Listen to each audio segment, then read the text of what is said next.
Dear friends, previous videos में हमने पढ़ा था about the male reproductive system and the female reproductive system.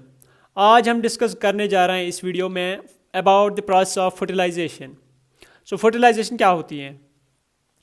जब मेल गैमीट यानी कि स्पर्म फ्यूज होता है फीमेल गैमीट के साथ यानी कि ओवम, तो एक डिप्लॉयड सेल बन जाती हैं जिसे हम कहते हैं जाइगोट। इस प्रोसेस को हम कहते हैं फर्टिलाइजेशन। मैं आपको समझाता हूँ। ह्यूमन्स में mostly two types of cells होती हैं।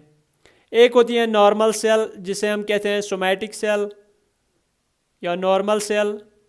उसमें होते हैं टोटल नंबर ऑफ 46 क्रोमोसोम्स होते हैं उसमें। That is diploid 2n, diploid number of chromosomes. उसका हाफ हो गया 23 पेयर्स, दैट इज़ 23n। और जो दूसरी सेल होती हैं दैट इज़ जर्म सेल्स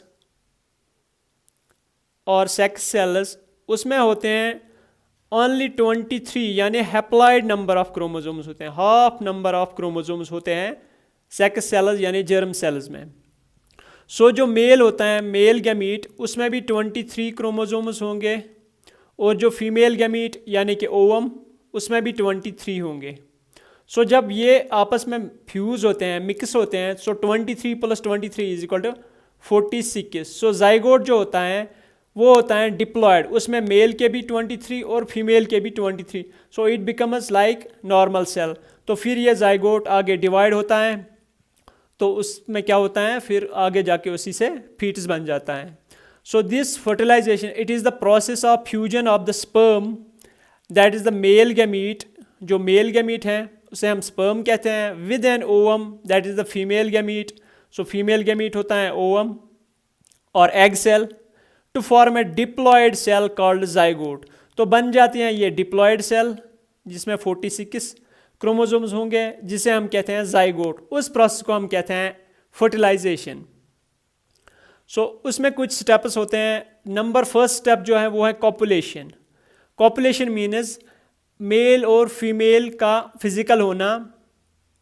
तो फिजिकल रिलेशन जब होगी तभी तो मेल गैमीट और फीमेल गैमीट आपस में फ्यूज हो सकते हैं।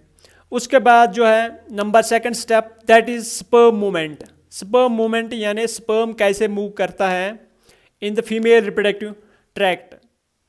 जब इजैकुलेशन होती है तो millions of sperms are entered into the female reproductive tract. तो बहुत सारे जो स्पर्म्स होते हैं वो एंटर होते हैं फीमेल रिप्रोडक्टिव ट्रैक्ट में। तो स्पर्म लुक्स लाइक अ टैडपोल, जैसे टैडपोल जिसको हम दादो कहते हैं, तो वो जैसे पानी में चलता है तो वैसे ही ये स्पर्म्स चलते हैं, मिलियंस ऑफ स्पर्म्स। बट इनमें से कुछ ही लास्ट पे बच जाते हैं जो कि जिनमें से एक फिर बाद में एग को फर्टिलाइज करता है। बाकी जो होते हैं उनकी डेथ होती है because of the acidic environment of this vagina. तो जो ये स्पर्म्स होते हैं ये दोनों साइड ऑफ फैलोपियन ट्यूब के दोनों फैलोपियन ट्यूब की तरफ मूव करते हैं। जिस फैलोपियन ट्यूब में एग होता है यानी जो ओवरी एग रिलीज़ करेगी तो जाहिर सी बात है अगर ये वाली ओवरी रिलीज़ करेगी एग तो इस फैलोपियन ट्यूब में होगा एग, अगर ये वाली तो यहाँ पे होगा एग। तो दोनों साइड में स्पर्म मूवमेंट होता है। बट लास्टली एक स्पर्म इस एग के साथ फ्यूज होता है जो कि बाद में बन जाता है जाइगोट। वो जाइगोट फिर almost after 6 days of fertilization आ जाता है यहाँ यूटिरस के अंदर, फिर इम्प्लांट होता है। तो यहाँ पे जब इम्प्लांट होता है that develops into embryo and later that is developed into the fetus. Then the third step is the penetration. Penetrate, how this sperm gets penetrated into this egg cell. जो ये egg होता है it is the largest cell in the body. Longest is the nerve cell. So ये जो egg होता है egg cell जो होती हैं females में it is the largest cell in our body. जो एग होता है इसके आसपास एक मेम्ब्रेन होता है। This membrane it is known as zona pellucida.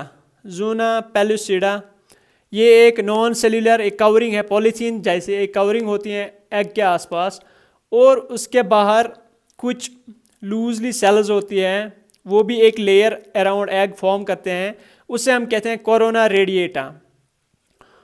So this is known as corona radiata. तो जब स्पर्म एग के अंदर एंट्री करता है तो ये यहाँ पे अपना न्यूक्लियस ऑफ ओवम के साथ फ्यूज़ करता है। तो जब नॉर्मली क्या होता है, नॉर्मली एक ही स्पर्म एग में एंटर होता है, बट कभी कभी रियरली कभी कभी बहुत सारे एक से ज़्यादा स्पर्म्स एंटर होते हैं into this egg cell. That process is known as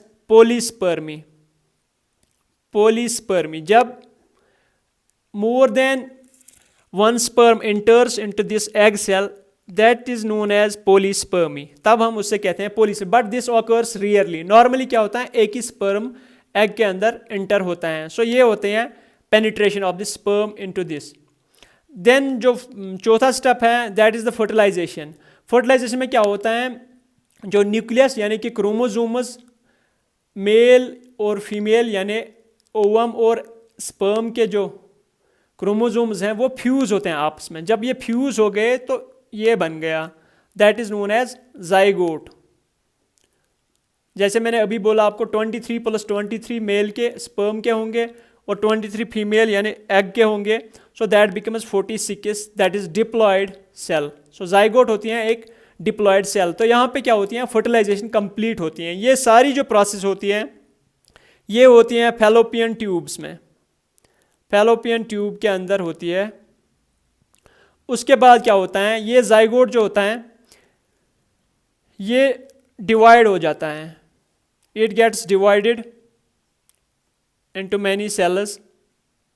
सो जब इसका डिवीजन होता है, सेल डिवीजन जिसे हम कहते हैं, उसके बाद अबाउट द 6th डे ये जो जाइगोट होता है ये फैलोपियन ट्यूब से आके यूटेरस के अंदर इम्प्लांट होता है, जिस प्रोसेस को हम कहते हैं इम्प्लांटेशन। तो उसके बाद क्या होती हैं, उसके बाद होती हैं प्रोसेस ऑफ इम्प्लांटेशन। इम्प्लांट होता है egg into this uterus that develops into the fetus and later baby is born। Fertilization is of two types।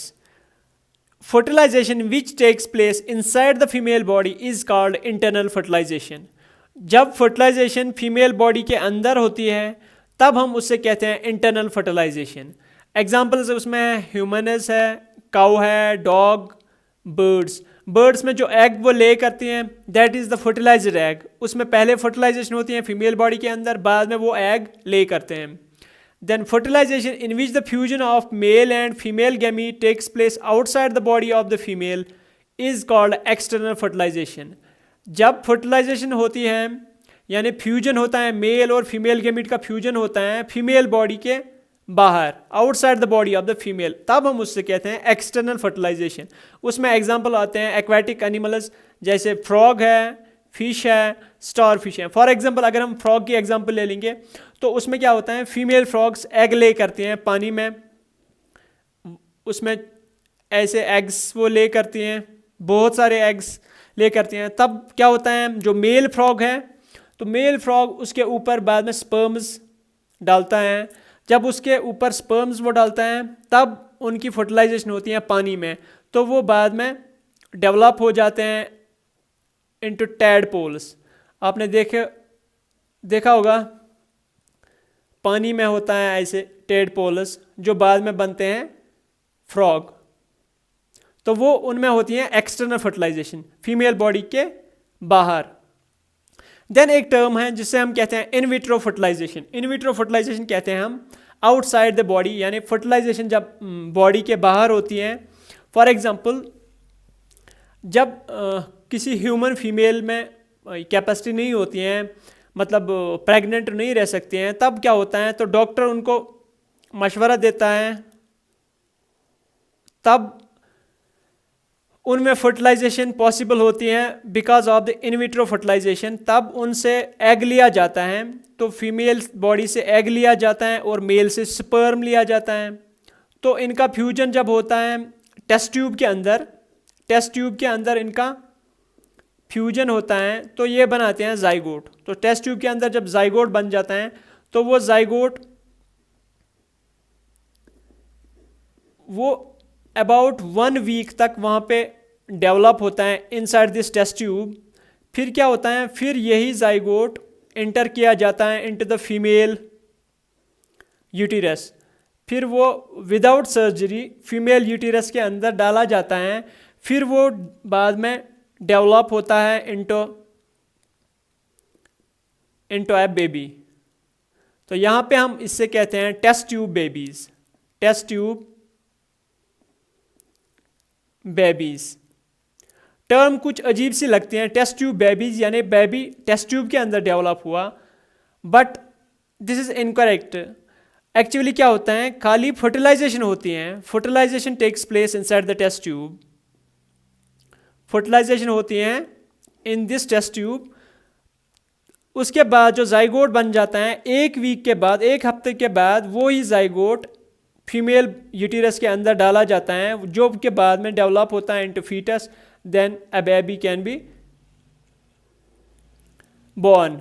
तो उससे हम कहते हैं in vitro fertilization, that is outside the body of the female when there are some problems in human females, तब fertilization होती है test tube के अंदर, उससे हम कहते हैं इन विट्रो फर्टिलाइजेशन।